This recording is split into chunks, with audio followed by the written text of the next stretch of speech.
He's doing a great job.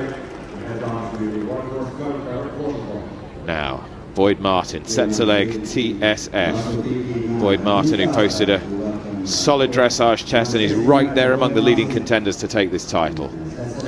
Really exciting to have Boyd over here. Boyd, 44 years old, and this Tsetserleg is 17 as well, so hugely experienced. He is trying, Boyd, to complete every 5-star in the world, and Badminton is the one that he really needs under his belt. And when you consider that one of them is in Adelaide, it's not an easy thing to accomplish. Absolutely not. The horses do travel very, very well, but obviously there's expense involved, as you can imagine. And if you've got the support team behind you to allow you to try and achieve that, it must be some amazing feeling. Tsetserleg is 17 now, but no back number on recent evidence. Not at all. Whoa, he's absolutely committed to that. He totally trusted Tsetserleg that he horses. Really full of galloping. And for Tom as well, the horse is not tired. And we hear Tsetserleg into the huntsman's close. Boyd, hold. Whoa, that was really close. He was very close. I think he's fine. He has knocked the flag down. He did go the crooks down, because I should think he could just be a little bit down on the clock.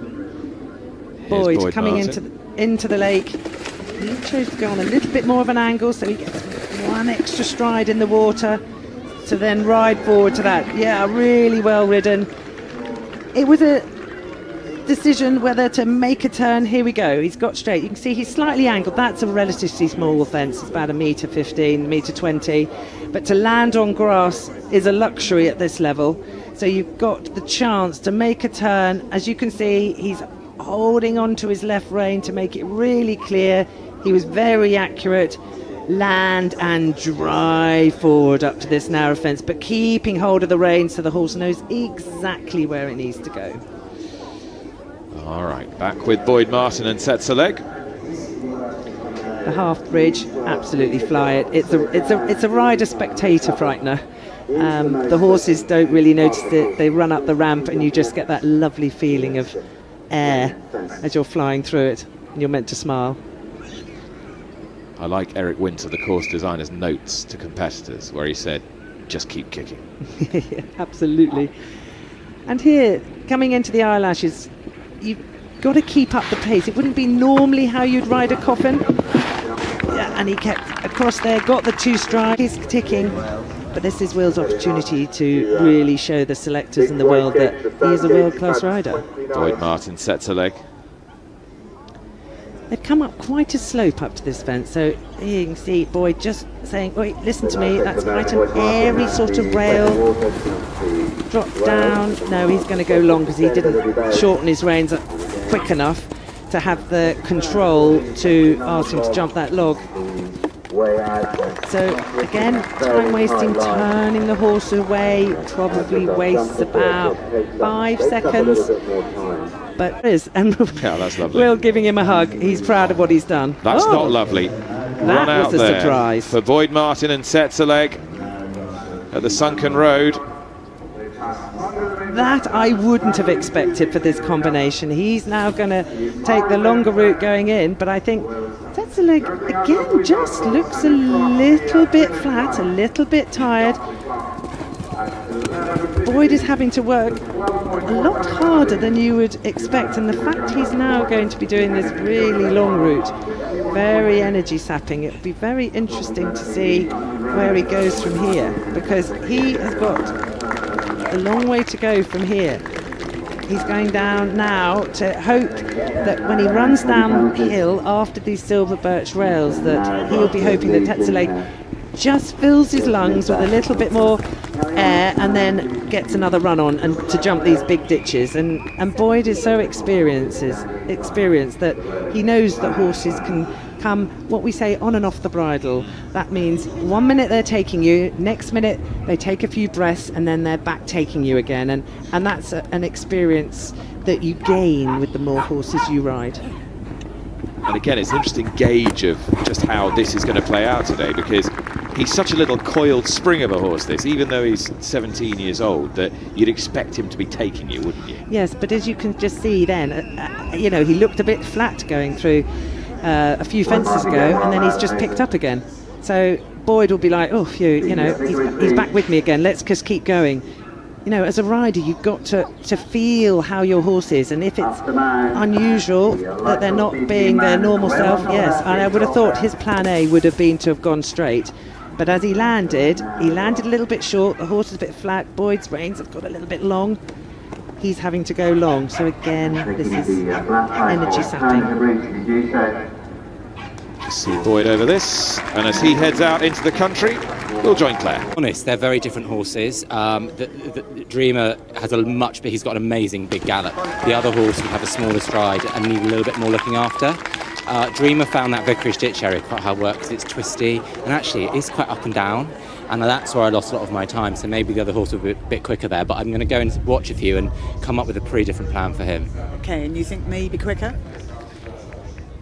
He wouldn't have the gallop, so maybe I'll know a bit more about the course. To be honest, I got nervous last night. There was quite a heated rider meeting, and the ground jury were worried about tired horses, and I had a great round on him at Blenheim last year, but I just thought don't knack him out completely. He's done one other 5-star with Oliver Town, and he was tired after that.